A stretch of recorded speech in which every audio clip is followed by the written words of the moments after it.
Hallo und herzlich willkommen zum Hands-on des UE55F9090. Samsung legt diesem UHD-Fernseher die One Connect Box bei, die das Gerät mit in die Zukunft begleiten wird. Genauer gesagt soll erst ein Austausch den HDMI 2.0 Standard mit sich bringen. Die aktuelle One Connect Box bietet SCART- und Komponentenanschlüsse, die Sie über beiliegende Adapter benutzen können. Weiterhin wurden den HDMI-Eingängen die Anschlussverwendungen zugeordnet, was zum Beispiel bei der Benutzung vom Audio Return Channel eine Rolle spielt. Zusätzlich befinden sich zwei USB 2.0 Ports an der Seite, über die Sie Fotos in Ultra-HD-Auflösung betrachten können. Da neben der Stromversorgung nur ein Kabel zum Fernseher führt, haben Sie bei einer Wandmontage keinen großen Verlegeaufwand. Wenn die Box in der Nähe der Zuspieler steht, genügen kurze Kabellängen zur Verbindung und somit werden Knotenpunkte an ihrem Wachstum gehindert. Alle zugeführten Verbindungen lassen sich dann hinter dem TV-Möbel verstecken, nur eine Infrarotverlängerung für die Fernbedienung sollten Sie dann sichtbar ablegen. Am TV-Gehäuse verliert sich nur ein CI-Schacht neben dem USB-Port, dieser ist für die externe Festplatte zur Programmaufnahme bestimmt. Der 55 Zoll UHD-Fernseher gefällt uns gleich mit seiner Verarbeitung, denn Rahmen und Fuß sind aus gebürstetem Metall gefertigt. Und auch der Fingertest bestätigt, kein Plastik. Das erzeugt ein wohliges Gefühl der Langlebigkeit. Am Rahmen sind keinerlei Aussparungen oder Öffnungen von Lautsprechern zu erkennen, diese liegen innerhalb des Gehäuses. Und so klingt es auch, Höhen und Tiefen überzeugen keinesfalls. Wir raten bei diesem Fernseher zu einer Soundbar oder Audioanlage. Mit dem Doppeltuner für DVB S, C und T sind Aufnahmen möglich, während ein anderer Sender läuft.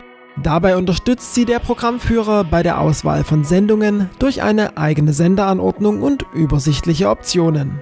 Sie können durch den Doppeltuner auch die Bild-in-Bild-Option nutzen und zwei Bildquellen auf ihre Wichtigkeit vergleichen. Die Anpassung der Größen und Ecken versteckt sich aber leider im Menü, was den Spieltrieb ein wenig hemmt. Schalten Sie das HBB-TV zum laufenden Sender, gelingt dem Fernseher die ebenenverteilte Strukturierung ganz gut, aber mit leichten Ruckeln. Die Smart-App-Auswahl wirkt ein wenig dünn und die Videoportale bieten nicht mehr ganz frische Filme. Man wünscht sich hier besseren Zugriff auf entsprechende Inhalte. Das Streaming auf ein Smartphone mit Hilfe der Samsung Smart View App ist eine nette Funktion, die es Ihnen erlaubt, ein Programm auch abseits vom großen Bildschirm weiter zu verfolgen. Mit Verzögerungen in der Übertragung müssen Sie aber Vorlieb nehmen. Aktuell können Sie die UHD-Auflösung durch Zuspielungen von einem PC realisieren, wobei mit dem HDMI-Standard 1.4 nur 30 Bilder pro Sekunde möglich sind. Oder Sie nutzen den Media Player des Fernsehers, indem Sie einen USB-Speicher anschließen. Falls Sie UHD-Videos einspielen wollen, müssen diese vorher eine spezielle Codierung durchlaufen. Dabei wird das Bild in 4 Full-HD-Teile zerlegt. Wenn Sie jetzt ein Feuerwerk an Ultra-HD-Einstellungsoptionen erwarten, wird Samsung Sie damit enttäuschen. Es gibt keine. Das macht aber nichts, denn das Bild ist von sich aus einfach ultra scharf. Im Vergleich zu einem hochskalierten Full-HD-Foto sehen Sie hier die feinen Details des UHD-Fotos. Diese lassen auch bei naher Betrachtung keine Treppenbildung an diagonalen Linien erkennen. Dabei wurde eine allzu starke Kontrastanhebung bei den Bildpunkten vermieden. Mit den Shutterbrillen bleibt die Ultra-HD-Auflösung auch im 3D-Modus erhalten. Vor allem die stufenlos eingreifende Zwischenbildberechnung ragt hervor und die Bewegtbildschärfe lässt kaum einen Unterschied zur Performance eines Full-HD-Fernsehers erkennen. Möglich wird dies durch die LED-Leisten des TVs, die links und rechts im Rahmen untergebracht sind. Diese arbeiten synchron mit dem Bildaufbau und bescheren dem Fernseher eine Bewegtbildschärfe auf 400 Hertz Niveau.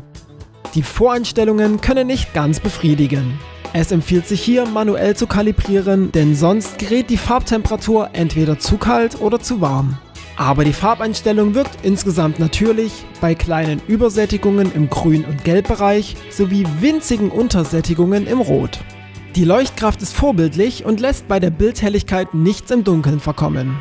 Damit haben Sie dann genug Spielraum, um mit der Smart LED-Option die Kontraste zu erhöhen. Das Vollbild-LED-Dimming vermindert die Helligkeit und verstärkt gleichzeitig das Videosignal bei hellen Bildbereichen. Geringst auftretende Flashlights sowie Clouding in dunklen Bildbereichen sorgen für keine Irritation in der Wahrnehmung. Eigentlich ist die Öko-Lösung die Bremse beim Seherlebnis, weil sie die Bildhelligkeit im dunklen Zimmer runtersetzt, um Strom zu sparen. Ungebremst führt das dann zur Unkenntlichkeit des Bildes, aber dieser Fernseher lässt Ihnen die Wahl einer minimalen Helligkeit, damit Sie mit gutem Ökogewissen ein anständiges Bild sehen können. In der Disziplin Bildperformance macht dem 55 Zoll Ultra HD Fernseher bis jetzt kein anderer in seiner Preisklasse etwas vor. Die UHD-Auflösung zieht sie auch im 3D-Modus in ihren Bann und mit dem Doppeltuner ist der U55F9090 besser ausgestattet als andere. Nur beim Ton fühlt man sich hier mit dem Nötigsten abgespeist. Alle Infos zum Gerät, inklusive mit Profi-Equipment erstellten Messgraphen zur Bildqualität, finden Sie in der Ausgabe 07/2013 der HDTV. Diese finden Sie ab dem 11. Oktober am Kiosk und können Sie auch als E-Paper auf dem Tablet oder Smartphone lesen.